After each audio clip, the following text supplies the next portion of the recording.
തീർത്തും അവിശ്വസനീയമെന്ന് തോന്നിയേക്കാവുന്നൊരു കഥയാണിത്. രണ്ടാം ലോകമഹായുദ്ധം കൊടുമ്പിരി കൊണ്ടിരുന്ന കാലത്ത്, ഹിറ്റ്ലറുടെ നാസി പട്ടാളം ജൂതരെ തിരഞ്ഞു പിടിച്ച് വധിച്ചിരുന്ന കാലത്ത്, ഇവർക്കാർക്കും പിടികൊടുക്കാതെ ഒളിഞ്ഞിരുന്നൊരു ജൂതബാലനുണ്ടായിരുന്നു. എന്നാൽ അവൻ ഒളിഞ്ഞിരുന്നത് അവർക്കിടയിൽ തന്നെയാണ്. അവരിൽ ഒരാളായി. ഭാഗ്യവും ധൈര്യവും മാത്രം കൈമുതലായി ഉണ്ടായിരുന്ന 16 വയസ്സുകാരനെ നാസികൾ യഥാർത്ഥ ജർമ്മൻ എന്ന് വാഴ്ത്തി. പിടിക്കപ്പെടുമെന്ന ഘട്ടങ്ങളിൽ ഭാഗ്യം അവൻ്റെ തുണയ്ക്കായെത്തി. താനൊരു ജൂതനാണെന്നതിനുള്ള എല്ലാ തെളിവുകളും അവൻ നശിപ്പിക്കാൻ ശ്രമിച്ചുവെങ്കിലും മായ്ച്ചു കളയാൻ പറ്റാത്തൊരടയാളം അവൻ്റെ ശരീരത്തിലുണ്ടായിരുന്നു. ആ രഹസ്യം എല്ലാവരിൽ നിന്നും മറച്ചു വെച്ചുകൊണ്ട് ജീവിതത്തിൻ്റെയും മരണത്തിൻ്റെയും നൂൽപ്പാലത്തിലൂടെ സഞ്ചരിച്ച സോളമൻ പെരൽ എന്ന ജൂതനായ നാസി പട്ടാളക്കാരൻ്റെ യഥാർത്ഥ കഥയാണ് 1990 പുറത്തു വന്ന യൂറോപ്പ.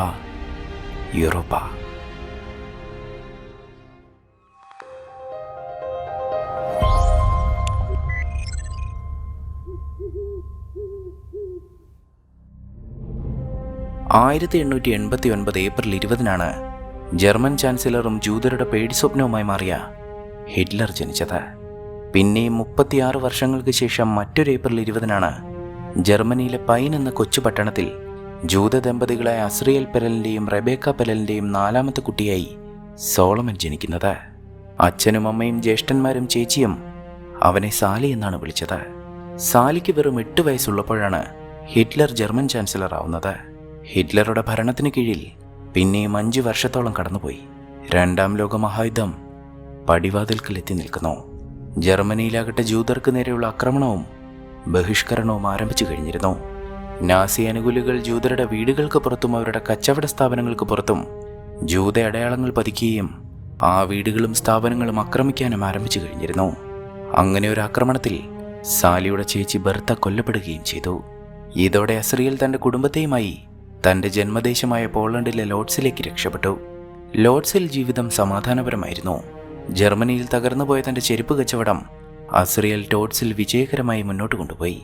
സാലിക്കും അവിടെ പുതിയ സുഹൃത്തുക്കളുണ്ടായി. തങ്ങളുടെ വീടിന് താഴത്തെ സിനിമാ തിയേറ്ററിലെ ജോലിക്കാരിയായിരുന്ന ബസിയയായിരുന്നു സാലിയുടെ ഏറ്റവും അടുത്ത സുഹൃത്ത്. ബസിയയ്ക്കൊപ്പം എല്ലാ ദിവസവും സിനിമകൾ കാണുന്നതായി സാലിയുടെ പുതിയ വിനോദം. തന്നെക്കാളും പ്രായത്തിനേറെ മുതിർന്നതാണെങ്കിലും സാലിക്കെപ്പോഴോ ബസിയോട് പ്രണയം തോന്നി തുടങ്ങിയിരുന്നു. ബസിയയ്ക്ക് തിരിച്ചും. പക്ഷേ ആ സന്തോഷങ്ങൾ അധികകാലം നീണ്ടു നിന്നില്ല. ലോകത്തെ ആകെ ഭീതിയിലാഴ്ത്തിക്കൊണ്ട് രണ്ടാം ലോകമഹായുദ്ധം കടന്നു വന്നു. 1939 സെപ്റ്റംബർ 11 ഹിറ്റ്ലറുടെ പട്ടാളം പോളണ്ടിലേക്കും പ്രവേശിച്ചു. യുദ്ധം അങ്ങനെ കൊടുമ്പിരി കൊണ്ടിരിക്കുന്ന ഒരു രാത്രിയിലാണ് പോളിഷ് പട്ടാളത്തിലായിരുന്ന സാലിയുടെ മൂത്ത സഹോദരൻ ഡേവിഡ് വീട്ടിലേക്ക് ഓടിയെത്തുന്നത്.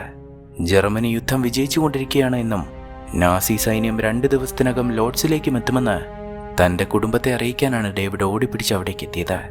ഇതോടെ തൻ്റെ മക്കൾ സാലിയെയും ഐസക്കിനെയും അവിടെ നിന്ന് സുരക്ഷിതമായൊരിടത്തേക്ക് പറഞ്ഞുവിടാൻ തന്നെ അസ്രിയൽ തീരുമാനിച്ചു. ആദ്യം അച്ഛനെയും അമ്മയും വിട്ടുപോകാൻ അവർ തയ്യാറായില്ല എങ്കിലും അച്ഛൻ്റെ നിർബന്ധത്തിന് വഴങ്ങി കിഴക്കൻ പോളണ്ടിലേക്ക് പോകാൻ തന്നെ ഇരുവരും തീരുമാനിച്ചു. സാലി അവിടെ നിന്ന് പോകുമ്പോൾ ബസി അവന് പിന്നാലെ കരഞ്ഞുകൊണ്ട് ഓടിയെത്തി ഇവിടെ നിന്ന് പോകരുത് എന്ന് പറഞ്ഞവനെ ചുംബിച്ചു. സാലിക്കും അവളെ വിട്ടുപോകാൻ മനസ്സിലായിരുന്നുവെങ്കിലും ഐസക് അവളെ പിടിച്ചു മാറ്റി സാലി അവിടെ നിന്ന് വിളിച്ചുകൊണ്ട് പോവുക തന്നെ ചെയ്തു. രാത്രിയോടെ ആ നദിക്കരയിലേക്ക് അവരെത്തുമ്പോൾ വലിയ ജനക്കൂട്ടമായിരുന്നു അവിടെ. എങ്ങനെയെങ്കിലും അക്കരെ കടന്ന് രക്ഷപ്പെടാനായി ആളുകൾ തിരക്ക് കൂട്ടുന്നതിനിടയ്ക്ക് സാലി കയറിയ ബോട്ടിൽ ഐസക്കിന് കയറാൻ കഴിഞ്ഞില്ല. നീ അക്കരെ എന്നെ കാത്തു നിൽക്കണമെന്നും ഞാൻ അടുത്ത ബോട്ടിൽ അവിടേക്ക് എത്തിക്കൊള്ളാമെന്നും പറഞ്ഞ് ഐസക് തൻ്റെ അനുജനെ പറഞ്ഞു വിടുകയും ചെയ്തു. എന്നാൽ അങ്ങനെ മുന്നോട്ട് പോകുന്നതിനിടയ്ക്കാണ് അങ്ങേക്കരയിൽ നിന്ന് മറ്റൊരു ബോട്ടിൽ കുറച്ചാളുകൾ ഇക്കരയ്ക്ക് വരുന്നത് അവർ കാണുന്നത്. കാരണം ആ പുഴയ്ക്ക് അക്കരെയുള്ള പ്രദേശം സോവിയറ്റ് പട്ടാളം പിടിച്ചെടുത്തിരുന്നു. ഇതോടെ ബോൾഷെവിക്കുകളെക്കാൾ ഭേദം നാസികളാണ് എന്ന് പറഞ്ഞ് ജൂതരല്ലാത്ത കുറച്ച് മനുഷ്യർ ആ ബോട്ടിൽ നിന്ന് ചാടി തിരിച്ചിക്കരയ്ക്ക് നീന്തി. ജൂതരാകട്ടെ രക്ഷയ്ക്കായി സോവിയറ്റ് പട്ടാളത്തിനടുത്തേക്കും തുഴഞ്ഞു. അങ്ങനെ അക്കരെ കിടന്ന് സോവിയറ്റ് ക്യാമ്പിലെത്തിയ സാലി രാത്രിയും അന്ന് പകൽ മുഴുവനും കാത്തിരുന്നുവെങ്കിലും ഐസക് അവിടേക്ക് വന്നതേയില്ല. ഇതോടെ സോവിയറ്റ് പട്ടാളം സാലിയെ ഗ്രോദ്നോയിലെ ഒരു ഓർഫണേജിലേക്ക് എത്തിച്ചു. ജൂതരും ക്രൈസ്തവരുമായി സാലിയെപ്പോലെ അവിടെ ഒരുപാട് പോളിഷ് കുട്ടികളുണ്ടായിരുന്നു, ഒപ്പം റഷ്യൻ കുട്ടികളും.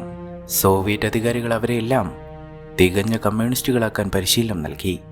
ഇടയ്ക്ക് സാലിക്ക് തൻ്റെ അച്ഛൻ്റെ കത്തുകൾ ലഭിക്കുമായിരുന്നു. തങ്ങൾക്ക് കുഴപ്പമൊന്നുമില്ല എന്നും തങ്ങളെയും അവർ ഗെറ്റോകളിലേക്ക് മാറ്റുകയാണെന്നും നീ പ്രാർത്ഥനകൾ മുടക്കരുത് എന്നും അച്ഛൻ അവനെ കത്തുകളിലൂടെ ഓർമ്മിപ്പിച്ചുകൊണ്ടിരുന്നു. എന്നാൽ ഇതിനോടകം തന്നെ സാലിക്ക് കമ്മ്യൂണിസത്തോട് ചായ്വ് തുടങ്ങിയിരുന്നു. എന്തിനവൻ വെറും 2 വർഷം കൊണ്ട് സോവിയറ്റ് കമ്മ്യൂണിസ്റ്റ് പാർട്ടിയുടെ യുവാക്കളുടെ ഘടകമായ കോംസമോളിലേക്ക് തിരഞ്ഞെടുക്കപ്പെടുക പോലും ചെയ്തു. അതിനവനെ സഹായിച്ചതാകട്ടെ സോവിയറ്റ് അധികാരികളിൽ ഒരാളായ ഇന്ന മൊയ്സീവ്ന എന്ന സ്ത്രീയാണ്. ഇന്നയുടെ പരിശീലനത്തിന് കീഴിൽ സ്റ്റാലിനെയും ലെനിനെയും കമ്മ്യൂണിസത്തെയും പുകഴ്ത്തിയുള്ള പ്രസംഗങ്ങൾ സാലി എഴുതി അവതരിപ്പിച്ചു. പക്ഷേ മതം മനുഷ്യനെ മയക്കുന്ന കറുപ്പാണ് എന്നവൻ പറഞ്ഞത് കൂട്ടത്തിൽ സെനക്ക് എന്ന കുട്ടിക്ക് അംഗീകരിക്കാൻ കഴിഞ്ഞില്ല. ക്രിസ്തുമതത്തിൽ അടിയുറച്ചു വിശ്വസിച്ചിരുന്ന സെനക്ക് ദൈവമുണ്ട് എന്ന് വാദിച്ചു. സമാനാഭിപ്രായമുള്ള വേറെയും കുട്ടികൾ സെനക്കിനൊപ്പം ചേർന്നു. എന്നാൽ അവരുടെ ആ വിശ്വാസങ്ങളെ തകർക്കാൻ തന്നെ തീരുമാനിച്ച ഇന്ന എല്ലാ കുട്ടികളോടുമായി മിഠായികൾക്ക് വേണ്ടി നിങ്ങൾ ദൈവത്തോട് പ്രാർത്ഥിക്കാൻ ആവശ്യപ്പെട്ടു. കുട്ടികൾ പ്രാർത്ഥിച്ചുവെങ്കിലും മിഠായികൾ അവർക്ക് കിട്ടിയില്ല. എങ്കിൽ നിങ്ങൾ സ്റ്റാലിൻ സഖാവിനോട് ചോദിച്ചു നോക്കാൻ ഇന്ന ആ കുട്ടികളോട് പറഞ്ഞു. കുട്ടികൾ ഒന്നിച്ചു മിഠായികൾ വേണമെന്ന് പറഞ്ഞതോടെ മേൽക്കൂരയിലൂടെ ആരോ ഒരുപാട് മിഠായികൾ താഴേക്കെറിഞ്ഞു. ഇത് കണ്ടപ്പോൾ സെനക്കിനൊപ്പം നിന്ന ആ കുട്ടികൾ പോലും ഓടിപ്പോയി ആ മിഠായികൾ പെറുക്കി. സെനക്കാകട്ടെ ഒറ്റപ്പെട്ടു. പക്ഷെ പെട്ടെന്നാണ് ആ ഓർഫണേജിന് നേരെ ബോംബുകൾ വന്ന് പതിക്കാൻ തുടങ്ങിയത്. ഹിറ്റ്ലർ അവിടെയും വ്യോമാക്രമണം തുടങ്ങിയെന്ന് മനസ്സിലാക്കി ഇന്ന വേഗം തന്നെ കുട്ടികളെയുമായി അവിടെ നിന്ന് രക്ഷപ്പെട്ടു. ആ പ്രദേശത്ത് നിന്ന് രക്ഷപ്പെടുന്ന മനുഷ്യർക്കൊപ്പം ഒരുപാട് ദൂരം നടന്ന ഇന്ന വഴിയിൽ കണ്ടൊരു ട്രക്ക് തടഞ്ഞു നിർത്തി തൻ്റെ കുട്ടികളോടെല്ലാം അതിൽ കയറാൻ ആവശ്യപ്പെട്ടു. കുട്ടികളെല്ലാം അതിലേക്ക് കയറിക്കൊണ്ട് നിൽക്കുമ്പോഴാണ് വീണ്ടും ഒരു നാസി വിമാനം അവിടേക്ക് പാഞ്ഞു വരുന്നതും വെടിയുതിർക്കാനും ബോംബ് വർഷിക്കാനും തുടങ്ങുന്നത്. ഇതോടെ സാലിയെ ട്രക്കിനടിയിലേക്ക് ഒളിച്ചപ്പോൾ ഡ്രൈവർ ആ വണ്ടി മുന്നോട്ടെടുത്തു. സാലിക്കാകട്ടെ ബാക്കിയുള്ളവർക്കൊപ്പം വണ്ടിയിൽ കയറാൻ കഴിഞ്ഞില്ല. വണ്ടി നിർത്താൻ എന്നെ ആവശ്യപ്പെട്ടുവെങ്കിലും ഇനിയും അവിടെ നിർത്തിയാൽ ശരിയാവില്ല എന്ന് തോന്നിയ ഡ്രൈവർ വണ്ടി മുന്നോട്ട് ഓടിച്ചു കൊണ്ടുപോവുക തന്നെ ചെയ്തു. സാലി വീണ്ടും ഒറ്റപ്പെട്ടു. പിന്നീട് തളർന്നൊരു മരച്ചൂട്ടിൽ ഉറങ്ങുമ്പോഴാണ് പെട്ടെന്ന് കുറച്ച് നാസി പട്ടാളക്കാർ അവിടേക്ക് വന്ന് സാലിയെ വണ്ടിയിൽ പിടിച്ചു കയറ്റിയത്. പിടിയിലായ മറ്റു മനുഷ്യർക്കൊപ്പം അവർ അവനെയും നാസി ക്യാമ്പിലേക്ക് എത്തിച്ചു. ക്യാമ്പിലെത്തിയ പാടെ തന്നെ ജൂതർ മാത്രം ഇങ്ങോട്ട് മാറി നിൽക്കാനാണ് പട്ടാളക്കാരവരോട് പറഞ്ഞത്. എന്നാൽ അക്കൂട്ടത്തിലൊരാൾ താൻ ജൂതനല്ല എന്ന് പറഞ്ഞുവെങ്കിലും പട്ടാളക്കാരയാളുടെ വസ്ത്രം മാറ്റി നോക്കി. അയാൾ ചേലാകർമ്മം ചെയ്തിരുന്നതിനാൽ തന്നെ പട്ടാളക്കാർക്ക് അയാൾ ഒരു ജൂതനാണ് എന്ന് മനസ്സിലായി. ശേഷം അയാളെയും പിടിയിലായ മറ്റു ജൂതരെയും ഒരു ട്രക്കിൽ കയറ്റി അവർ മറ്റെവിടേക്കോ കൊണ്ടുപോയി. ഇതിനെല്ലാം ഇടയ്ക്ക് പിടിയിലായ റഷ്യൻ പട്ടാളക്കാരിൽ ചിലർ ഇക്കൂട്ടത്തിൽ ആരെങ്കിലും ജൂതരായി ഉണ്ടെങ്കിൽ നിങ്ങളുടെ കയ്യിലുള്ള രേഖകളും കടലാസുകളും മറ്റും കീറിക്കളഞ്ഞുകൊള്ളാൻ ബാക്കിയുള്ളവരോട് പറയുന്നുണ്ട്. ഇത് കേട്ടയുടൻ തന്നെ സാലി തൻ്റെ രേഖകൾ പാൻറിനുള്ളിലേക്കിട്ടു. ഇതിനിടയിൽ മുൻപ് പിടിച്ചുകൊണ്ടുപോയ ജൂതരെ വെടിവെച്ച് കൊല്ലുന്ന ശബ്ദം ദൂരെ മുഴങ്ങി കേൾക്കുന്നുണ്ട്. പക്ഷേ അത് ആ ജൂതരെ വെടിവെച്ച് കൊല്ലുന്നതാണ് എന്ന് സാലിക്ക് മനസ്സിലായിരുന്നില്ല. വീണ്ടും അങ്ങനെ നാസികൾ ബാക്കിയുള്ളവരെയും പരിശോധിക്കാൻ ആരംഭിച്ചു. പേടിച്ചു വിറച്ചു നിൽക്കുന്ന സാലിക്കും അടുത്തേക്ക് അവർ എത്തി രേഖകൾ ആവശ്യപ്പെട്ടു. താൻ ബോൾഷെവിക്കുകളുടെ ഓർഫണേജിലായിരുന്നു കഴിഞ്ഞിരുന്നതെന്നും തൻ്റെ രേഖകളെല്ലാം ആക്രമണത്തിൽ നശിച്ചുപോയി എന്നും സാലി ആ പട്ടാളക്കാരോട് പറഞ്ഞു.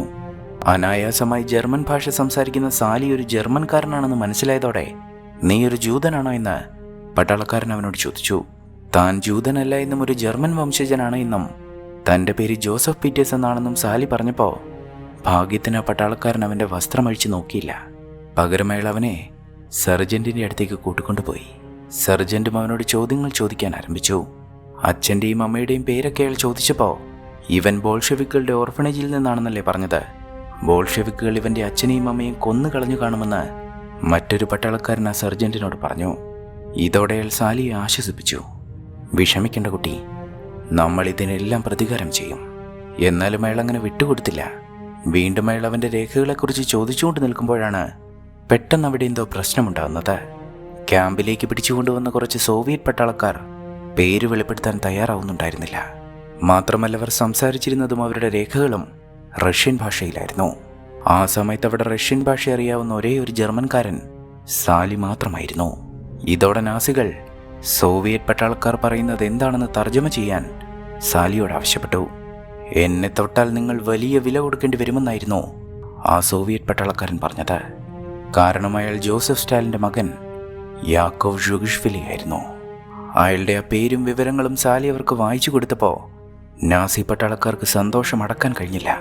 തങ്ങൾ സാക്ഷാൽ ജോസഫ് സ്റ്റാലിൻ്റെ മകനെ പിടികൂടിയിരിക്കുന്നു. അയാളെ പിടികൂടാൻ സഹായിച്ച സാലിയെ പട്ടാളം അഭിനന്ദിച്ചു. മാത്രമല്ല അവൻ്റെ രേഖകളെക്കുറിച്ചും അവർ മറന്നു. അവൻ ജൂതനാണോ എന്ന് പിന്നെ ആരും സംശയിച്ചതുമില്ല. പക്ഷേ അവർ അങ്ങനെ സാലിയുമായി തങ്ങൾ പിടിച്ചെടുത്തൊരു സോവിയറ്റ് ക്യാമ്പിലേക്ക് എത്തുമ്പോൾ സെനക്ക് അവിടെ നിൽപ്പുണ്ടായിരുന്നു. സാലിയെ നോക്കി ഇവനൊരു ജൂതനാണ് എന്ന് സെനക്ക് നാസികളോട് വിളിച്ചു പറഞ്ഞു. പക്ഷേ അവൻ റഷ്യൻ ഭാഷയിൽ പറഞ്ഞതുകൊണ്ട് നാസികൾക്കത് മനസ്സിലായില്ല. എങ്കിലും സാലി അവനെന്തോ മോശം പറഞ്ഞതാണ് എന്ന് നാസികൾ കരുതി. നീ പോയി അവന് മറുപടി കൊടുത്തു വരാൻ ആ പട്ടാളക്കാർ അവനോട് പറഞ്ഞപ്പോൾ സാലി സെനക്കിനടുത്തേക്ക് ചെന്ന് അവൻ്റെ മുഖത്തടിച്ചു. ഇതോടെ സെനക്ക് സാലിയെ ആക്രമിക്കാൻ തുടങ്ങിയതും നാസി പട്ടാളക്കാർ അവനെ പിടികൂടാനായി ഓടിച്ചു. എന്നാൽ സെനക്ക് ഓടിച്ചെന്ന് കയറുന്നത് ആ വഴി വന്നൊരു ട്രക്കിന് മുന്നിലേക്കാണ്. ട്രക്കിൻ്റെ ചക്രം കയറിയിറങ്ങിയ സെനക്ക് തൽക്ഷണം മരിക്കുകയും ചെയ്തു. വീണ്ടും ഭാഗ്യം സാലിയെ തുണച്ചു. അങ്ങനെ തൻ്റെ 16-ാം വയസ്സിൽ സോളമൻ പെരൽ എന്ന ജൂതബാലന് നാസി പട്ടാളത്തോടൊപ്പം ചേരേണ്ടി വന്നു. ജർമ്മൻ പട്ടാളക്കാർ അവൻ്റെ ജോസഫ് എന്ന പേര് ചുരുക്കി ജുപ്പ് എന്ന് വിളിച്ചു. തങ്ങളെക്കാൾ ഏറെ എളുപ്പമായ അവനോട് അവർക്കെല്ലാം വലിയ സ്നേഹമായിരുന്നു. പക്ഷേ സാലിക്ക് അവരോട് അത്ര അടുത്തിടപഴകാൻ കഴിയുമായിരുന്നില്ല. എന്തിനവർക്കൊപ്പം നിന്ന് കുളിക്കുവാനോ അവർക്കടുത്ത് നിന്നൊന്ന് മൂത്രമൊഴിക്കാനോ പോലും സാലിക്ക് കഴിയുമായിരുന്നില്ല. കാരണം താൻ ജൂതനാണെന്നതിന് തൻ്റെ ശരീരത്തിൽ അവശേഷിക്കുന്ന തെളിവ് അവർ കാണുമെന്ന് സാലിക്ക് അറിയാമായിരുന്നു. അങ്ങനെ ഇരിക്കെയാണ് ക്യാപ്റ്റൻ വോൺ ലെറീനോ അവനെ കാണാനായി എത്തുന്നത്. സ്റ്റാലിൻ്റെ മകനെ പിടികൂടാൻ സഹായിച്ച ആ കുട്ടിയെക്കുറിച്ച് ഇതിനോടകം അയാൾ ഒരുപാട് കേട്ടിരുന്നു. വിശേഷങ്ങളെല്ലാം ചോദിച്ചറിഞ്ഞ ശേഷം എന്താണ് നിന്റെ ആഗ്രഹമെന്ന് ക്യാപ്റ്റൻ അവനോട് ചോദിച്ചു. എൻ്റെ രാജ്യത്തിനു വേണ്ടി യുദ്ധം ചെയ്യുകയാണ് എൻ്റെ ആഗ്രഹമെന്നവൻ പറഞ്ഞപ്പോഴാണ് ചില കാര്യങ്ങൾ ക്യാപ്റ്റൻ അവനോട് പറയുന്നത്. നിന്നെപ്പോലുള്ള കുട്ടികളുടെ ഭാവിക്ക് വേണ്ടിയുള്ള യുദ്ധമാണിത്. പക്ഷേ നമ്മുടെ യഥാർത്ഥ ശത്രുക്കൾ ഇംഗ്ലണ്ടോ അമേരിക്കയോ റഷ്യയോ ഒന്നുമല്ല, ജൂതരാണ്. ജൂതന്മാരെയും ബോൾഷെവിക്കുകളെയും പുറത്താക്കുക എന്നതാണ് നമ്മുടെ പരമമായ ലക്ഷ്യം. ജൂതമുക്തമായൊരു യൂറോപ്പാണ് ഫ്യൂററുടെ സ്വപ്നം. എപ്പോഴും അത് മനസ്സിലുണ്ടായിരിക്കണമെന്ന് ക്യാപ്റ്റൻ അവനോട് പറഞ്ഞു. തെല്ലൊരു പേടിയോടെ ജൂതരെ എന്ത് ചെയ്യാൻ പോവുകയാണെന്ന് സാലി ക്യാപ്റ്റനോട് ചോദിച്ചു. ജൂതരെല്ലാം സൈബീരിയയിലേക്കോ മഡഗാസ്കറിലേക്കോ നാടുകടത്തുമെന്നും ഫ്യൂറർക്ക് അതിന് കൃത്യമായ പദ്ധതികളുണ്ട് എന്നുമാണ് ക്യാപ്റ്റൻ മറുപടി പറഞ്ഞത്. സാലിയാകട്ടെ അതെല്ലാം വിശ്വസിക്കുകയും ചെയ്തു. പിന്നീടുള്ള ദിവസങ്ങളിൽ ഭയന്ന് ആത്മഹത്യ ചെയ്ത ജൂതരെയും അവരുടെ വീടുകൾ തീവച്ച് നശിപ്പിക്കുന്ന നാസികളെയുമാണ് സാലി കണ്ടത്. ആരാണ് യഥാർത്ഥ ശത്രുക്കളെന്ന് സാലിക്ക് സംശയമായിരുന്നു. താനും ഒരു ജർമ്മൻകാരനാണ്. എന്നാൽ തൻ്റെ രാജ്യത്തിൻ്റെ സൈന്യം തൻ്റെ സ്വന്തം ജനതയെ യൂറോപ്പിൽ നിന്ന് നാടുകടത്താൻ ആഗ്രഹിക്കുന്നു. എന്താണ് അവരിൽ നിന്ന് തങ്ങളെ വ്യത്യസ്തരാക്കുന്നത്? മുറിച്ചു മാറ്റപ്പെട്ട വെറും അഗ്രചർമ്മമോ? പല സംശയങ്ങളും പൊരുത്തക്കേടുകളും ആ 16 വയസ്സുകാരൻ്റെ മനസ്സിൽ ഉരുണ്ടുകൂടി. എന്നാൽ ഇതെല്ലാം ഓർത്ത് നിരാശപ്പെടുകയും കരയുകയും ചെയ്യുന്ന സാലിയെ റോബർട്ട് എന്ന മറ്റൊരു പട്ടാളക്കാരൻ ശ്രദ്ധിച്ചിരുന്നു. അങ്ങനെ ഒരു രാത്രി സാലി തൻ്റെ രേഖകളൊക്കെ മറ്റാരും കാണാതെ കത്തിച്ചുകൊണ്ടിരിക്കുമ്പോഴാണ് റോബർട്ട് അവൻ അടുത്തേക്ക് വരുന്നത്. തീയിൽ കത്തിയിരിയുന്ന അവൻ്റെ കടലാസുകൾ അയാളുടെ ശ്രദ്ധയിൽപ്പെട്ടില്ല. അങ്ങനെ അവർ സംസാരിച്ചുകൊണ്ടിരിക്കുമ്പോഴാണ് റോബർട്ട് പട്ടാളത്തിൽ എത്തിപ്പെടും മുൻപ് ഒരു സിനിമാ നടനായിരുന്നുവെന്ന് സാലി മനസ്സിലാക്കിയത്. ബസിയെ പഠിപ്പിച്ച സിനിമാ സ്നേഹം അവനെ വിട്ടുപോയിരുന്നില്ല. ഒരുപാട് കാര്യങ്ങളൊക്കെ ചോദിച്ച ശേഷം മറ്റൊരാളായി അഭിനയിക്കാൻ വലിയ ബുദ്ധിമുട്ടാണല്ലേ എന്ന് തൻ്റെ അവസ്ഥ വെച്ച് സാലി അയാളോട് ചോദിച്ചു. ഈ ലോകത്ത് നമുക്ക് നമ്മളായിരിക്കുന്നതിലും എളുപ്പം മറ്റൊരാളായി അഭിനയിക്കുന്നതാണ് എന്ന് റോബർട്ട് മറുപടി പറഞ്ഞു. അങ്ങനെ ഒരു ദിവസം മറ്റാരും കാണാതെ സാലി ഒരു കുതിരപ്പന്തിയിൽ നിന്ന് കുളിക്കാൻ തുടങ്ങുമ്പോഴാണ് റോബർട്ട് പതിയെ അവിടേക്ക് കയറി വന്നവൻ്റെ ശരീരത്തെ സ്പർശിക്കുന്നത്. റോബർട്ട് ഒരു സ്വർഗാനുരാഗി കൂടിയായിരുന്നുവെന്ന് സാലി അപ്പോഴാണ് തിരിച്ചറിഞ്ഞത്. അവൻ അയാളിൽ നിന്ന് ഓടി രക്ഷപ്പെടുന്നതിനിടയ്ക്ക് നിലത്തേക്ക് വീണതും സാലിയുടെ നഗ്ന ശരീരം റോബർട്ട് കണ്ടു. സാലി ഒരു ജൂതനാണ് എന്ന് റോബർട്ടും അപ്പോഴാണ് മനസ്സിലാക്കിയത്. പക്ഷേ പിന്നെ അയാൾ അവനെ കടന്നു പിടിക്കാൻ ശ്രമിച്ചില്ല. നാസികൾ ജൂതരോട് ചെയ്യുന്ന ക്രൂരതകൾ കണ്ട് മനസ്സുമെടുത്തിരുന്ന റോബർട്ടിന് സാലിയോട് കനിവ് തോന്നി. പേടിക്കണ്ട, ഞാൻ നിന്നെ ഒന്നും ചെയ്യില്ല. നിന്റെ ഈ രഹസ്യം ഞാൻ പുറത്തു പറയുകയുമില്ല. എൻ്റെ രഹസ്യവും നീ പുറത്തു പറയരുത് എന്ന് പറഞ്ഞ് റോബർട്ട് അവനെ ചേർത്ത് പിടിച്ചു. നിനക്ക് ഞാൻ ഇനി ഒരു സുഹൃത്തായിരിക്കും. എല്ലാ ജർമ്മൻകാരും ഒരുപോലെയല്ല എന്ന് പറഞ്ഞ് റോബർട്ട് അവനെ ആശ്വസിപ്പിച്ചു. എന്നാൽ വെറും ഒരു സുഹൃത്തിനെ പോലെയല്ല, ഒരു സഹോദരനെ പോലെയാണ് റോബർട്ട് പിന്നീട് സാലിയെ കണ്ടത്. ഇരുവരുടെയും രഹസ്യങ്ങൾ മറ്റാരും അറിയാതെ അവർ സൂക്ഷിച്ചു. ദിവസങ്ങൾ അങ്ങനെ കടന്നു പോകുന്തോറും യുദ്ധം മുറുകി വന്നു. സാലിയാകട്ടെ ഇപ്പോൾ റോബർട്ടിൻ്റെ സംരക്ഷണയിലാണ്. അങ്ങനെ അവർ ഒരു ട്രെഞ്ചിലിരിക്കുമ്പോഴാണ് പെട്ടെന്ന് അവർക്ക് നേരെ ഒരു സോവിയറ്റ് സ്നൈപ്പർ ആക്രമണം ഉണ്ടാകുന്നത്. സാലിയോട് ട്രെഞ്ചിൽ തന്നെ ഒളിച്ചിരുന്നു കൊള്ളാൻ പറഞ്ഞ് റോബർട്ട് വെടിയേറ്റ പട്ടാളക്കാരെ അവിടെ നിന്ന് മാറ്റുമ്പോഴാണ് പെട്ടെന്ന് അയാൾക്കും വെടിയേൽക്കുന്നത്. സാലിക്കാകട്ടെ അപ്പോഴൊന്നും ചെയ്യാൻ കഴിയുമായിരുന്നില്ല. തനിക്ക് ആകെയുള്ളൊരു സുഹൃത്തും കൊല്ലപ്പെട്ട് കഴിഞ്ഞിരിക്കുന്നു. അന്നിരുട്ടും വരെയും സാലി റോബർട്ടിൻ്റെ ശരീരത്തിനടുത്തിരുന്ന് പൊട്ടിക്കരഞ്ഞു. അങ്ങനെ ഇനി എന്ത് ചെയ്യണമെന്ന് കരുതിയിരിക്കുമ്പോഴാണ് ട്രെഞ്ചിനുള്ളിലൊരു ടെലിഫോൺ ഉണ്ട് എന്നുള്ള കാര്യം സാലി ഓർത്തത്. വേഗം തന്നെ അവൻ ആ ഫോൺ എടുത്ത് ഓർഫണേജിലായിരിക്കുമ്പോൾ അവൻ ഓർത്തു വെച്ചൊരു സോവിയറ്റ് പട്ടാള ക്യാമ്പിൻ്റെ നമ്പർ കറക്കി. ഭാഗ്യത്തിനപ്പുറത്ത് നിന്ന് മറുപടിയുമുണ്ടായി. താൻ നാസി സേനയ്ക്കൊപ്പം പെട്ടുപോയൊരു ജൂതനാണ് എന്നും താൻ കോംസമോളിൽ അംഗമായിരുന്നുവെന്നും തന്നെ രക്ഷിക്കണമെന്നും സാലി അവരെ അറിയിച്ചു. താനിപ്പോൾ ഇരിക്കുന്ന സ്ഥലവും അവൻ അവർക്ക് പറഞ്ഞു കൊടുത്തപ്പോൾ ഇനി എന്താണ് ചെയ്യേണ്ടതെന്ന് സാലിയോട് അവർ പറഞ്ഞു. സാലി ഇരിക്കുന്നിടത്ത് നിന്ന് ഏകദേശം 1/2 മൈൽ ദൂരെയുള്ള ഒരു കുന്നിൽ 7 സോവിയറ്റ് പട്ടാളക്കാർ ക്യാമ്പ് ചെയ്തിട്ടുണ്ട് എന്നും രാത്രിയിൽ വെടിനിർത്തുമ്പോൾ അവിടേക്ക് വരാനുമായിരുന്നു അപ്പുറത്തു നിന്നുള്ള മറുപടി. അങ്ങനെ അന്ന് രാത്രി ഇരുട്ടിൽ ആരും അറിയാതെ സാലി രക്ഷപ്പെടാനായി കുന്നിലേക്ക് പുറപ്പെട്ടു. എന്നാൽ സാലിയെ കണ്ട ഉടനെ അവിടെ ഉണ്ടായിരുന്ന സോവിയറ്റ് പട്ടാളക്കാർ തങ്ങളുടെ തോക്കുകൾ താഴെയിട്ട് കൈകൾ ഉയർത്തി കീഴടങ്ങി. കാരണം സാലിക്ക് പിന്നാലെ ഒരു വലിയ നാസിപ്പട അവർക്ക് നേരെ പാഞ്ഞെടുക്കുന്നുണ്ടായിരുന്നു. എന്നാൽ സാലി രക്ഷപ്പെടുകയാണെന്ന് മനസ്സിലാവാതിരുന്ന നാസി പട്ടാളം ധൈര്യപൂർവ്വം തങ്ങൾക്ക് മുന്നിലോടി സോവിയറ്റ് പട്ടാളത്തെ കീഴടക്കിയ സാലിയെ അഭിനന്ദിക്കുകയാണ് ചെയ്തത്. ഭാഗ്യം ഇത്തവണയും സാലിക്കൊപ്പം തന്നെയായിരുന്നു. സാലിയുടെ ആ ധീരതയെക്കുറിച്ചറിഞ്ഞ് ക്യാപ്റ്റൻ വോൺ വീണ്ടും അവനെ കാണാനായെത്തി. ഞാൻ പറഞ്ഞതെല്ലാം നീ ശരിക്കും മനസ്സിലാക്കിയിരിക്കുന്നു. നീ നമ്മുടെ രാജ്യത്തിനു വേണ്ടി ഒരുപാട് കാര്യങ്ങൾ ചെയ്തിരിക്കുന്നു. എനിക്കതിൽ അഭിമാനമുണ്ട്, അതുപോലെ ദുഃഖവും. കാരണം നിന്റെ ഈ പ്രായത്തിൽ നീ യുദ്ധക്കളത്തിലല്ല ഉണ്ടാവേണ്ടത്, സ്കൂളിലാണ്. നിന്നെപ്പോലെയുള്ള യുവാക്കളെ യുദ്ധത്തിന് ശേഷവും നമ്മുടെ രാജ്യത്തിന് ആവശ്യമുണ്ട്. ക്യാപ്റ്റൻ അവനോട് അത്രയും താല്പര്യം കാണിക്കാൻ മറ്റൊരു കാരണം കൂടി ഉണ്ടായിരുന്നു. കാരണം അയാൾക്കും ഭാര്യയ്ക്കും മക്കളുണ്ടായിരുന്നില്ല. ഭാര്യയുമായി സംസാരിച്ച് പഠനത്തിന് ശേഷം സാലിയെ ദത്തെടുക്കാൻ തന്നെ ക്യാപ്റ്റൻ തീരുമാനിച്ചിരുന്നു. തങ്ങളുടെ ഫ്യൂറർ ജനിച്ച അതേ ദിവസം തന്നെ ജനിച്ച സാലിയെ ദത്തെടുക്കുക എന്നത് ക്യാപ്റ്റനെയും ഭാര്യയും സംബന്ധിച്ചിടത്തോളം അഭിമാനമുള്ള കാര്യമായിരുന്നു. തൻ്റെ ജീവിതം എവിടേക്കാണ് പോയിക്കൊണ്ടിരിക്കുന്നത് എന്ന് സാലി സംശയിക്കാതിരുന്നില്ല. എന്തായാലും ഒഴുക്കിനെ തൊഴുകാൻ തന്നെ അവൻ തീരുമാനിച്ചു. മറ്റെന്താണ് ചെയ്യേണ്ടത് എന്ന് ആ 16 വയസ്സുകാരൻ അറിയില്ലായിരുന്നു. എന്തു തന്നെയായാലും സാലി പുറപ്പെട്ടു. നാസി പട്ടാളക്കാരവനെ സ്നേഹത്തോടെ യാത്രയാക്കി.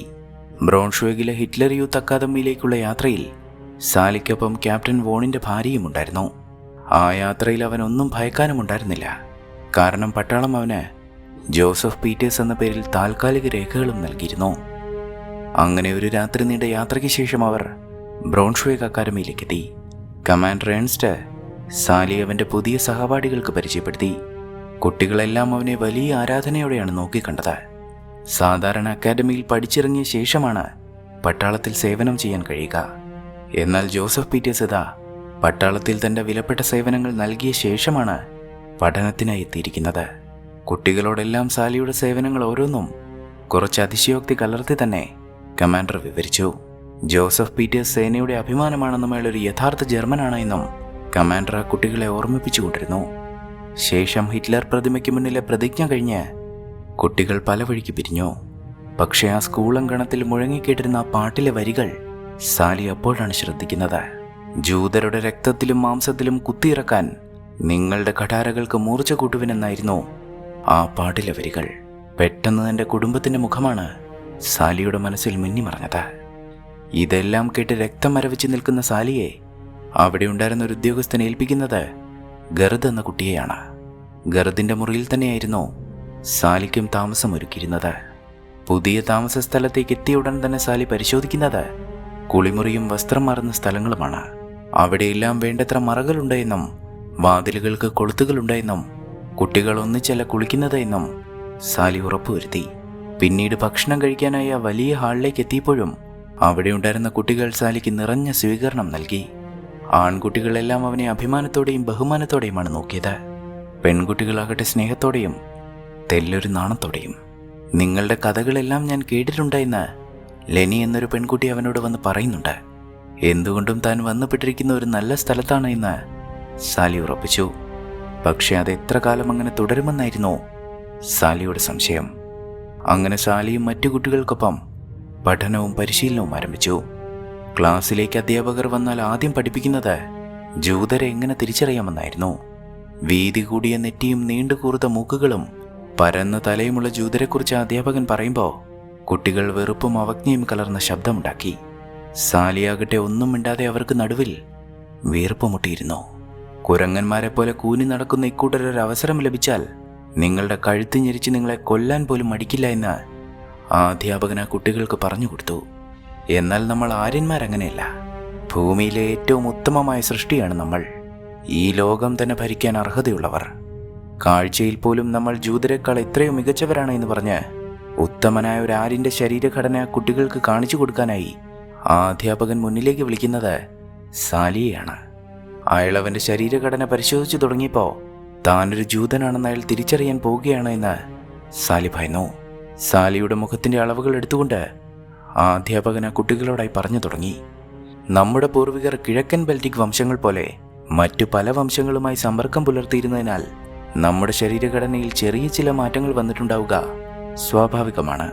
എന്നാൽ നിങ്ങൾ ജോസഫിനെ നോക്കൂ. അവന്റെ നെറ്റിത്തടം ശ്രദ്ധിക്കൂ. ഇതിലും ഉത്തമനായ ഒരു ആര്യനെ എനിക്ക് നിങ്ങൾക്ക് കാണിച്ചു തരാൻ കഴിയില്ല. ഇത് കേട്ട് ആശ്വാസമായ സാലി തന്റെ ചിരി ഉള്ളിൽ അടക്കി പിടിച്ചു. എത്ര ആത്മവിശ്വാസത്തോടെയാണ് ഇയാൾ വിഡ്ഢിത്തം വിളമ്പുന്നത്. അങ്ങനെ ഭാഗ്യം വീണ്ടും വീണ്ടും അവനെ തുണച്ചപ്പോൾ സാലിക്ക് പിന്നീട് വലിയ പ്രശ്നങ്ങളൊന്നും ഉണ്ടായിരുന്നില്ല. അങ്ങനെ ഇരിക്കുകയാണ് അവിടേക്ക് സോവിയറ്റ് യൂണിയനിൽ നിന്നൊരു ദുഃഖവാർത്ത എത്തുന്നത്. സ്റ്റാലിൻഗ്രാഡിൽ സോവിയറ്റ് സേനയുടെ നാസി പട്ടാളം പരാജയപ്പെട്ടുവെന്നും ജനറൽ പോലസിന്റെ നേതൃത്വത്തിലുള്ള തങ്ങളുടെ സൈന്യത്തിന് സുപ്രധാനമായ സ്റ്റാലിൻഗ്രാഡ് പട്ടണം പിടിച്ചടക്കാനായില്ല എന്നുമായിരുന്നു ആ വാർത്ത.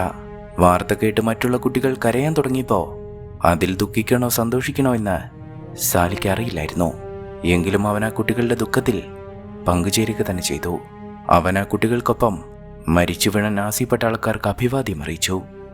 ദിവസങ്ങൾ അങ്ങനെ കടന്നുപോയപ്പോൾ ഗർദും ലെനിയും സാലിയുടെ അടുത്ത സുഹൃത്തുക്കളായി. ലെനിയുമായുള്ള അവന്റെ ബന്ധം പതിയെ പ്രണയത്തിലേക്കും വഴിമാറിക്കഴിഞ്ഞിരുന്നു. അങ്ങനെ ഇരിക്കെ ഒരിക്കൽ ലെനി സാലിയെ തന്റെ വീട്ടിലേക്ക് ക്ഷണിച്ചു. ലെനിയുടെ അച്ഛൻ യുദ്ധത്തിൽ മരിച്ചുപോയതാണ്. ലെനിയുടെ അമ്മ ഹാലീന സാലിയെ ആ വീട്ടിലേക്ക് സ്വീകരിച്ചു. സൽക്കാരത്തിനെല്ലാം ശേഷം ഹാലീന അവനോട് കുടുംബത്തെക്കുറിച്ചും അച്ഛനമ്മമാരെക്കുറിച്ചും ചോദിക്കുന്നുണ്ട്. പക്ഷെ പെട്ടെന്ന് അവന്റെ മുഖം മാറുന്നതും അവൻ ആ ചോദ്യങ്ങളിൽ നിന്ന് ഒഴിഞ്ഞു മാറാൻ ശ്രമിക്കുന്നതും ഹാലീന ശ്രദ്ധിച്ചിരുന്നു. സാലിയുടെ കണ്ണുകൾ നിറഞ്ഞത് കണ്ടിട്ടാവണം പിന്നീട് അവർ കൂടുതലൊന്നും ചോദിച്ചില്ല. ഭക്ഷണത്തിന് മുൻപ് ഹാലീന പ്രാർത്ഥിച്ചപ്പോൾ വീടിനെക്കുറിച്ച് ഓർത്തിട്ടാവണം വീണ്ടും അവന്റെ കണ്ണുകൾ നിറഞ്ഞു. ആ കുട്ടിയെ എന്തോ അലട്ടുന്നുണ്ടായെന്ന് ആ അമ്മയ്ക്ക് മനസ്സിലായിരുന്നു. അങ്ങനെ ദിവസങ്ങൾ കടന്നുപോയിക്കൊണ്ടേയിരുന്നപ്പോൾ സാലിയും ലെനിയുമായുള്ള സ്നേഹബന്ധം വളർന്നു. മറ്റെല്ലാവരിൽ നിന്നും അകന്ന് ഇരുവരും ഒന്നിച്ചിരിക്കുമ്പോഴും പരസ്പരം ചുംബിക്കുമ്പോഴും ലെനി തന്റെ പല ആഗ്രഹങ്ങളും സാലിയെ അറിയിക്കുന്നുണ്ട്. തങ്ങളുടെ ബന്ധം ഒരു പരിധി കൂടി കഴിഞ്ഞ് മുന്നോട്ട് കൊണ്ടുപോകാമെന്ന് അവൾ അവനെ നിർബന്ധിക്കുന്നുണ്ട്. പക്ഷേ സാലി നിസ്സഹായനായിരുന്നു. തന്നെ അവൾ നഗ്നനായി കണ്ടാൽ തന്റെ രഹസ്യവും അവൾക്ക് മനസ്സിലാകുമെന്ന് സാലിക്ക് അറിയാമായിരുന്നു. എന്നാൽ ലെനിയുടെ അതേ ആഗ്രഹങ്ങൾ സാലിക്കും ഉണ്ടായിരുന്നതുകൊണ്ട് തന്നെ തന്റെ രഹസ്യങ്ങൾ അവൾ അറിയാതിരിക്കാൻ മുറിച്ചു മാറ്റപ്പെട്ട അഗ്രചർമ്മം തിരിച്ചു കൊണ്ടുവരാൻ അവൻ പല പരീക്ഷണങ്ങളും നടത്തി. പക്ഷെ അതൊക്കെ പരാജയപ്പെട്ടുവെന്ന് മാത്രമല്ല, കഠിനമായ വേദനയാണ് പിന്നീടുള്ള ദിവസങ്ങളിൽ അവന് സഹിക്കേണ്ടി വന്നത്. പരിശീലനങ്ങളിൽ പോലും നേരം വണ്ണം പങ്കെടുക്കാൻ സാലിക്ക് കഴിഞ്ഞില്ല. അങ്ങനെ ഇരിക്കെയാണ് വിദ്യാർത്ഥികളുടെ ആരോഗ്യ പരിശോധനയ്ക്കായി ഒരു ഡോക്ടർ അവിടേക്ക് വന്നത്. വസ്ത്രമഴിച്ചാണ് പരിശോധന എന്നറിഞ്ഞപ്പോൾ അതിൽ നിന്ന് രക്ഷപ്പെടാനായി സാലി കഠിനമായ പല്ലുവേദന അഭിനയിച്ചു. കൂടെയുള്ള കുട്ടികൾ അവനെ ഒരു ഡെന്റിസ്റ്റിനടുത്തേക്ക് കൊണ്ടുപോവുകയും ചെയ്തു. പക്ഷേ വേദനയുണ്ട് എന്ന് പറഞ്ഞ പല്ല ഡെന്റിസ്റ്റ് പറിച്ചെടുക്കുമെന്ന് സാലി കരുതിയിരുന്നില്ല. നല്ല വേദന സഹിക്കേണ്ടി വന്നുവെങ്കിലും തൽക്കാലം രക്ഷപ്പെട്ടല്ലോ എന്ന് സാലി ആശ്വസിച്ചു. പക്ഷെ അവൻ ഇപ്പോഴും ലെനിയുടെ അടുത്ത് നിന്ന് രക്ഷപ്പെടാൻ കഴിഞ്ഞിട്ടില്ല. ലെനി എപ്പോഴും അവനെ നിർബന്ധിച്ചുകൊണ്ടിരിക്കുകയാണ്. ഒരുപക്ഷെ ഏതെങ്കിലും ഒരവസരത്തിൽ താൻ അവൾക്ക് വഴങ്ങിയേക്കുമെന്ന് സാലി ഭയപ്പെട്ടു. ലെനിയെ ഒരുപാട് ഇഷ്ടമായിരുന്നുവെങ്കിലും കുറച്ചു കാലം അവളോട് പിണങ്ങി നിൽക്കാൻ തന്നെ സാലി തീരുമാനിച്ചു. തൊട്ടടുത്ത ദിവസങ്ങളിൽ തന്നെ അതിനൊരവസരവും ഉണ്ടായി. നാസികൾ പിടികൂടുന്ന ജൂതരെ എന്താണ് ചെയ്യുന്നത് എന്നതിൽ ഇരുവരും തമ്മിൽ തർക്കമായി. ജൂതരെ നിഷ്കരണം കൊന്നുകളയുകയാണെന്നും അങ്ങനെ തന്നെയാണ് വേണ്ടത് എന്നും ലെനി പറഞ്ഞപ്പോൾ ജൂതരെ മഡഗാസ്കറിലേക്ക് നാടുകടത്തുകയാണ് ചെയ്യുന്നത് എന്ന് സാലിയും തർക്കിച്ചു. ക്യാപ്റ്റൻ വോൺ അങ്ങനെയാണ് അവനോട് പറഞ്ഞിരുന്നത്. അങ്ങനെ വിശ്വസിക്കാനാണ് സാലി താല്പര്യപ്പെട്ടതും. ഇരുവരും തമ്മിലുള്ള തർക്കം അങ്ങനെ മുറുകിയപ്പോ സാലി മനഃപൂർവ്വം ലെനിയുടെ മുഖത്തടിച്ചു. ജൂതരെ കൊല്ലുന്നതിനെക്കുറിച്ച് പറഞ്ഞതിന് നീ എന്നെ തല്ലിയല്ലേ എന്ന് ചോദിച്ച് ലെനി അവിടെ നോടിപ്പോയി.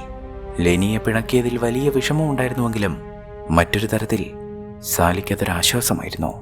എന്നാൽ പിന്നീടുള്ള ദിവസങ്ങളിൽ സാലിയുടെ മനസ്സ് ശാന്തമായിരുന്നില്ല. അച്ഛനെയും അമ്മയും ചേട്ടനെയും ചേച്ചിയെയും അവൻ സ്വപ്നം കണ്ടു. നാസി യൂണിഫോം ധരിച്ച് താൻ അവർക്കടുത്തേക്ക് ചെല്ലുമ്പോൾ തന്നെ ഒഴിവാക്കിയവർ മറ്റൊരു മുറിയിലേക്ക് പോകുന്നു. താൻ അവരുടെ ശത്രുവായി മാറിയിരിക്കുന്നു. ഉറക്കത്തിൽ ആ സ്വപ്നം കണ്ട് പിച്ചും പേയും പറയുന്ന സാലിയെ ഗർദാണ് വിളിച്ചുണർത്തിയത്. ഉറക്കം വിട്ടുണർന്നപ്പോൾ തന്നെ ലിറ്റ്സ്മൻസ്റ്റാഡിലെ തൻ്റെ ബന്ധുക്കൾക്കടുത്തേക്ക് പോകണമെന്നാണ് സാലി ഗർദിനോട് പറഞ്ഞത്. പക്ഷേ പിറ്റേന്ന് അവൻ പോയത് ലോഡ്സിലേക്കാണ്. തങ്ങളെ നാസികൾ അവിടുത്തെ ഗെറ്റോയിലേക്ക് മാറ്റിയെന്നായിരുന്നു അച്ഛൻ അവസാന കത്തിൽ പറഞ്ഞത്. അതനുസരിച്ച് സാലി ലോഡ്സിലെ ഗെറ്റോയിലേക്ക് എത്തുമ്പോൾ അവിടെ നാസികൾ കാവലുണ്ടായിരുന്നു. ഗെറ്റോയ്ക്കുള്ളിലേക്ക് ആർക്കും കാൽനടയായി പ്രവേശനമില്ല എന്നും അകത്തേക്ക് പോകണമെങ്കിൽ ഗെറ്റോയ്ക്കുള്ളിലൂടെ കടന്നു പോകുന്നൊരു ട്രാം പിടിക്കണമെന്നും കാവൽ നിന്നിരുന്ന പട്ടാളക്കാർ സാലിയോട് പറഞ്ഞു.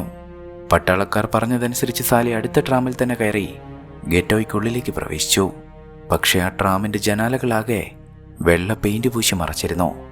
പെയിന്റ് ഇളകിപ്പോയ ആ വിടവിലൂടെ സാലി തൻ്റെ കുടുംബത്തെ ആ വഴിയരികിൽ തിരഞ്ഞു. പക്ഷേ നെഞ്ചുലയ്ക്കുന്ന കാഴ്ചയാണ് അവനവിടെ കാണാൻ കഴിഞ്ഞത്.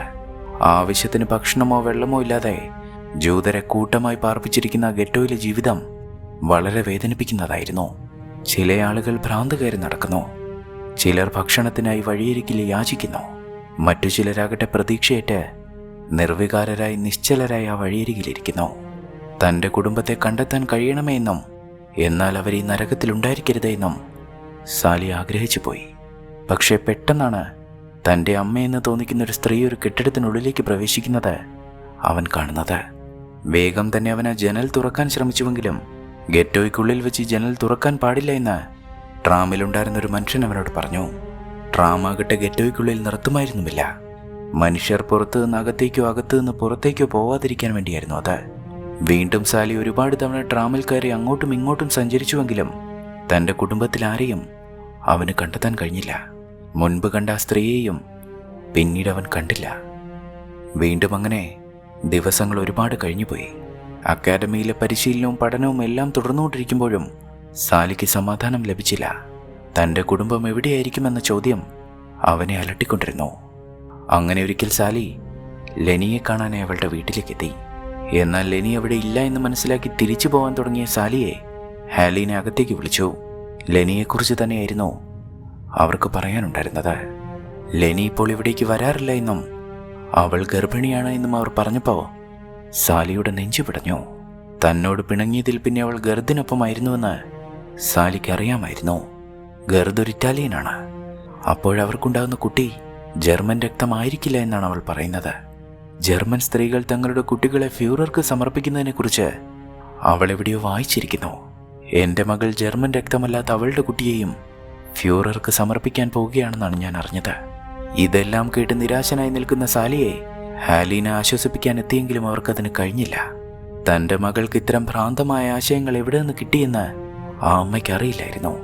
യുദ്ധത്തിൽ അച്ഛൻ കൊല്ലപ്പെട്ടതോടെ അവൾ ഭ്രാന്തമായി നാസി ആശയങ്ങൾ പിന്തുടരാൻ തുടങ്ങിയിരുന്നു. നീയായിരുന്നു എൻ്റെ മകൾക്കൊപ്പം ഉണ്ടായിരുന്നതെങ്കിൽ അവൾക്ക് ഇങ്ങനെ സംഭവിക്കില്ലായിരുന്നു എന്ന് ഹാലീന പറഞ്ഞപ്പോൾ സാലിയുടെ നിരാശ അണ പൊട്ടി. എനിക്ക് അവളോടൊപ്പമായിരിക്കാൻ ഇഷ്ടമില്ലായിരുന്നു എന്നാണോ നിങ്ങൾ കരുതിയത്? എനിക്കും ആഗ്രഹങ്ങൾ ഉണ്ടായിരുന്നു, പക്ഷെ എനിക്കതിന് കഴിയുമായിരുന്നില്ല. സാലി ഇത് പറഞ്ഞപ്പോൾ ഹാലീനയ്ക്ക് കാര്യങ്ങൾ കൂടുതൽ വ്യക്തമായി. ജോസഫ്, നീ ശരിക്കും ഒരു ജർമ്മനാണോ എന്നവർ ചോദിച്ചപ്പോൾ ഞാനൊരു ജൂതനാണോ എന്ന് പറഞ്ഞ് സാലി പൊട്ടിക്കരഞ്ഞു. നിരാശനായി നിലത്തിരുന്ന് കരയുന്ന സാലിയെ ഹാലീന ചേർത്ത് പിടിച്ചു. എനിക്കിത് ആദ്യം മുതലേ അറിയാമായിരുന്നു. മോൻ പേടിക്കേണ്ട, ഞാനിത് ആരോടും പറയില്ല എന്ന് ഹാലീന അവനെ ആശ്വസിപ്പിച്ചു. സാലിക്കാകട്ടെ അപ്പോൾ വലിയൊരു ഭാരം ഇറക്കി വെച്ചതുപോലെയാണ് അനുഭവപ്പെട്ടത്. പിന്നീട് ദേഷ്യപ്പെട്ട് ഗർദിനടുത്തേക്ക് അവൻ എത്തുമ്പോഴാണ് കമാൻഡർ ഏൺസ്റ്റ് അവരുടെ മുറിയിലേക്ക് കടന്നു വരുന്നത്. സാലിയുടെ താൽക്കാലിക രേഖകൾ പുതുക്കാനായി കുറച്ചുകൂടി വിവരങ്ങൾ നൽകേണ്ടതുണ്ട് എന്നും വേഗം തന്നെ പോലീസ് സ്റ്റേഷനിലേക്ക് ചെന്ന് നിന്റെ കടലാസുകൾ ശരിയാക്കാനും പറഞ്ഞ് കമാൻഡർ അവിടെ നിന്ന് മടങ്ങി. അങ്ങനെ സാലിക്കൊപ്പം ഗർദും പോലീസ് സ്റ്റേഷനിലേക്ക് പുറപ്പെട്ടു. പലതവണ ആവർത്തിച്ചതുകൊണ്ട് തന്നെ പോലീസ് ഉദ്യോഗസ്ഥന്റെ ചോദ്യങ്ങൾക്കെല്ലാം മറുപടിയായി കള്ളങ്ങൾ പറയാൻ സാലിക്ക് ബുദ്ധിമുട്ടുണ്ടായില്ല. പക്ഷെ അവൻ പറഞ്ഞതെല്ലാം തെളിയിക്കാൻ ആ താൽക്കാലിക രേഖകൾ മതിയാകുമായിരുന്നില്ല. എൻ്റെ രേഖകളെല്ലാം ഗ്രോത്ത്നോയിലെ ഓർഫണേജിലാണ് എന്ന് സാലി പറഞ്ഞപ്പോൾ, എങ്കിൽ വേഗം തന്നെ അവിടേക്ക് പുറപ്പെട്ടുകൊള്ളാനാണ് ആ ഉദ്യോഗസ്ഥൻ പറഞ്ഞത്. നീ ഒരു ജർമ്മൻകാരനാണെന്ന് ഞങ്ങൾക്കറിയാം, പക്ഷേ നിന്റെ വംശശുദ്ധി തെളിയിക്കുന്ന രേഖകൾ കൈവശമില്ലെങ്കിൽ നിനക്കത് പിന്നീട് വലിയ പ്രശ്നമായേക്കും. ഈ യുദ്ധം ജയിച്ചാലുടനെ ഫ്യൂറർ ജൂതരുൾപ്പെടെയുള്ള നമ്മുടെ ശത്രുക്കളെയെല്ലാം ഉന്മൂലനം ചെയ്യാൻ തീരുമാനിച്ചിരിക്കുകയാണ്. രേഖകൾ കൈവശമില്ലെങ്കിൽ നിനക്കത് വലിയ ബുദ്ധിമുട്ടായേക്കും. വേഗം തന്നെ ഗ്രോത്ത്നോയിലേക്ക് ചെന്ന് രേഖകൾ കണ്ടെത്തി ഉടൻ ഹാജരാക്കാൻ പറഞ്ഞ് സാലിയെ അയാൾ പറഞ്ഞു വിട്ടു. തനിക്കിനി രക്ഷപ്പെടണമെങ്കിൽ എന്തെങ്കിലും അത്ഭുതം സംഭവിച്ചേ മതിയാവൂന്ന് മനസ്സിലാക്കി സാലിയ സ്റ്റേഷൻ വിട്ടിറങ്ങുമ്പോൾ ആ അത്ഭുതം സംഭവിക്കുക തന്നെ ചെയ്തു. പെട്ടെന്ന് അതിലെ പാഞ്ഞു വന്ന സോവിയറ്റ് പട്ടാള വിമാനങ്ങൾ ആ പോലീസ് സ്റ്റേഷനിലേക്ക് ബോംബുകൾ വർഷിക്കാൻ ആരംഭിച്ചു. കുറേയേറെ നേരം നീണ്ടുനിന്ന ആക്രമണം അവസാനിപ്പിച്ച് വിമാനങ്ങൾ മടങ്ങുമ്പോൾ അവിടെ ഒന്നും അവശേഷിച്ചിരുന്നില്ല. പോലീസ് സ്റ്റേഷനും അവിടുത്തെ ഉദ്യോഗസ്ഥരും അവിടെ ഉണ്ടായിരുന്ന രേഖകളുമെല്ലാം ചാരമായി കഴിഞ്ഞിരുന്നു. വീണ്ടും ഭാഗ്യം സാലിയെ തുണച്ചു. പക്ഷെ ആ ആക്രമണത്തിൽ ഗർദ് കൊല്ലപ്പെട്ട് കഴിഞ്ഞിരുന്നു. വീണ്ടും അങ്ങനെ മാസങ്ങൾ കടന്നുപോയി. സാലി ഇപ്പോഴുള്ളത് യുദ്ധമുഖത്താണ്. തൻ്റെ യഥാർത്ഥ ശത്രുക്കൾ ആരാണ് എന്ന് അവൻ അപ്പോഴേക്കും മനസ്സിലായി കഴിഞ്ഞിരുന്നു. സോവിയറ്റ് പട്ടാളക്കാരുമായുള്ള നേർക്കുനേർ പോരാട്ടത്തിൽ സാലിക്ക് അവർക്ക് നേരെ വെടിവെക്കാൻ കഴിഞ്ഞില്ല. കാരണം ഇനി തന്നെ രക്ഷിക്കാൻ അവർക്കേ കഴിയൂ എന്നവൻ അറിയാമായിരുന്നു. ശത്രുക്കൾക്കൊപ്പം ചേർന്ന് മിത്രങ്ങളെ കൊല്ലാൻ കഴിയാതെ അവന് പോർമുഖം വിട്ട് ഓടിപ്പോവുക തന്നെ ചെയ്തു. സാലി രക്ഷപ്പെട്ട് ഓടുന്നത് കണ്ട നാസി പട്ടാളം അവന് നേരെ നിറയൊഴിച്ചുവെങ്കിലും അതൊന്നും വകവയ്ക്കാതെ അവൻ സോവിയറ്റ് പട്ടാളക്കാർക്ക് മുന്നിലേക്ക് ചെന്ന് കീഴടങ്ങുക തന്നെ ചെയ്തു. സോവിയറ്റ് പട്ടാളക്കാർ അവനെ സുരക്ഷിതമായി തങ്ങളുടെ കമാൻഡർക്ക് അടുത്തേക്ക് എത്തിച്ചു. സാലിയെക്കുറിച്ച് അറിഞ്ഞ പാടെ തന്നെ ചതിയൻ എന്ന് പറഞ്ഞവൻ്റെ മുഖത്തടിക്കുകയാണ് അയാൾ ചെയ്തത്. ഞാനൊരു ജൂതനാണ്, ഭയന്നിട്ടാണ് ഞാൻ അവർക്കൊപ്പം ചേർന്നത് എന്ന് സാലി പറഞ്ഞപ്പോൾ സോവിയറ്റ് പട്ടാളക്കാർ അവനെക്കുറിച്ച് ചിത്രങ്ങൾ കാണിച്ചു കൊടുത്തു. നാസികൾ വെടിവെച്ചും തൂക്കിലേറ്റിയും ഗ്യാസ് ചേമ്പറിലിട്ടും കൊന്നുകളഞ്ഞ ജൂതരുടെ ചിത്രങ്ങളായിരുന്നു അതെല്ലാം. എനിക്കൊന്നും അറിയില്ലായിരുന്നുവെന്നും ജൂതരെ എല്ലാം മഡഗാസ്കറിലേക്ക് നാടുകടത്തുകയാണെന്നാണ് ഞാൻ കരുതിയത് എന്നും സാലി പറഞ്ഞുവെങ്കിലും കമാൻഡർ അത് വിശ്വസിക്കാൻ തയ്യാറായില്ല. നിന്നെപ്പോലെ ഒരുപാട് എണ്ണത്തെ ഞങ്ങൾ കണ്ടിട്ടുണ്ടെന്നാണ് ആ പട്ടാളക്കാർ അവനോട് പറഞ്ഞത്. സോവിയറ്റ് പട്ടാളം അപ്പോൾ തങ്ങൾ പിടിച്ചെടുത്ത നാസികളുടെ ഒരു കോൺസെൻട്രേഷൻ ക്യാമ്പ് ഒഴിപ്പിച്ചുകൊണ്ടിരിക്കുകയായിരുന്നു. കമാൻഡർ സാലിയുമായി അവിടെ നിന്ന് രക്ഷപ്പെടുത്തിയ ജൂതർക്കടുത്തേക്ക് ചെന്ന് ഇവനൊരു നാസി പട്ടാളക്കാരനാണെന്നും നിങ്ങൾക്ക് ഇഷ്ടമുള്ളത് ചെയ്തു കൊള്ളുവാനും പറഞ്ഞ് തൻ്റെ തോക്കവരിലൊരുവനെ ഏൽപ്പിച്ചു. ആ മനുഷ്യൻ തൻ്റെ വിറയ്ക്കുന്ന കൈകളാൽ ആ തോക്ക് സാലിക്ക് നേരെ ഉയർത്തി. എല്ലാം അവസാനിച്ചുവെന്ന് കരുതി ആ നിമിഷത്തിൽ സാലി പിന്നിൽ നിന്നൊരു വിളി കേട്ടു. അത് മറ്റാരുമായിരുന്നില്ല, ഐസക്കായിരുന്നു. നാസികൾ അയാളെയും പിടികൂടി ആ കോൺസെൻട്രേഷൻ ക്യാമ്പിലേക്ക് എത്തിച്ചിരുന്നു. തൻ്റെ അനുജനെ തിരിച്ചു കിട്ടിയ സന്തോഷത്തിൽ ഐസക് അവനെ കെട്ടിപ്പിടിച്ച് പൊട്ടിച്ചിരിച്ചു. പതിയെ ആ ചിരി വിതുമ്പലിന് വഴിമാറി. തൻ്റെ അനുജൻ്റെ മുഖത്ത് തലോടിക്കൊണ്ട് അയാൾ ഏറെ നേരം ഏങ്ങലടിച്ചുകൊണ്ട് ചിരിച്ചു. അവനെ തിരിച്ചു കിട്ടുമെന്നോ വീണ്ടും ഒന്ന് കാണാൻ കഴിയുമെന്നോ ഐസക് കരുതിയിരുന്നതേയില്ല. സാലി പോയതിനു ശേഷം ഒരുപാട് സംഭവങ്ങളുണ്ടായിരുന്നു. തങ്ങളുടെ അച്ഛനും അമ്മയും ഗെറ്റോയിലേക്ക് എത്തിയിരുന്നില്ല. അതിനു മുന്നേ തന്നെ പട്ടാളം അവരെ വെടിവെച്ച് കൊന്നു കളഞ്ഞിരുന്നു. താൻ ഹെയിൽ ഹിറ്റ്ലർ എന്ന് ഹിറ്റ്ലറെ അഭിവാദ്യം ചെയ്തുകൊണ്ടിരുന്നപ്പോൾ അയാളുടെ പട്ടാളം തൻ്റെ അച്ഛനെയും അമ്മയും കൊന്നു കഴിഞ്ഞിരുന്നുവെന്നും തൻ്റെ സഹോദരനെ കോൺസെൻട്രേഷൻ ക്യാമ്പിലേക്ക് എത്തിച്ചിരുന്നുവെന്നും സാലി വേദനയോടെ തിരിച്ചറിഞ്ഞു. സാലി തൻ്റെ കഥ പറഞ്ഞപ്പോൾ നീ ഇതാരോടും പറയണ്ടെന്നും നിന്നെ ആരും വിശ്വസിക്കില്ല എന്നുമാണ് ഐസക് പറഞ്ഞത്. യുദ്ധം അങ്ങനെ അവസാനിച്ചപ്പോഴേക്കും യൂറോപ്പ് വിട്ടുപോകാൻ തന്നെ ആ സഹോദരങ്ങൾ തീരുമാനിച്ചിരുന്നു. ആരും വിശ്വസിക്കാത്ത ആ കഥയുമായി സാലി തൻ്റെ സഹോദരനൊപ്പം പുതിയൊരു ജീവിതം സ്വപ്നം കണ്ട് പാലസ്തീനിലേക്ക് പുറപ്പെട്ടു.